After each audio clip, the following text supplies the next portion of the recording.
এবারে Bangladesh premier league BPL এর হয়ে প্রথম শতক তুলে নিলেন ওসমান খান। দুর্বার রাজশাহীর বিপক্ষে খেলেছেন ৬২ বলে ১২৩ রানের বিস্ফোরক এক ইনিংস। আর তাতে চট্টগ্রাম কিংস পেয়েছে বড় পুঁজি, পেরিয়েছে ২ শতাধিক রানের গণ্ডি।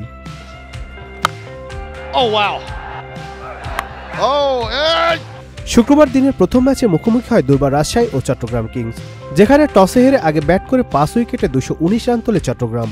আগের ম্যাচে ৭ উইকেট পাওয়া তাসকিন এই ম্যাচে জ্বলে উঠলেন শুরুতেই। প্রথম ওভারেই ফেরান পারভেজ হোসেন ইমনকে, তবে দ্বিতীয় উইকেট জুটিতে ঘুরে দাঁড়ায় চট্টগ্রাম। হাল ধরেন উসমান খান ও ক্লার্ক, দুজনের জুটিতে যোগ হয় ৬৩ বলে ১২০ রান। এই জুটি ভাঙে ক্লার্কে ২৫ বলে ৪০ রানে ফিরলে। তবে এরপরও থামেনি ওসমান ঝড়, সাথে যোগদান মোহাম্মদ মিথুন। ৩১ বলে ৬৩ রান আসে তাদের ব্যাটে, মিথুন আউট হন ১৫ বলে ২৮ করে।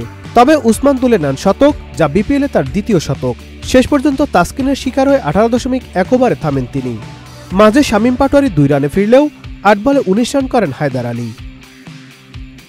Nadim Hasan, Channel I.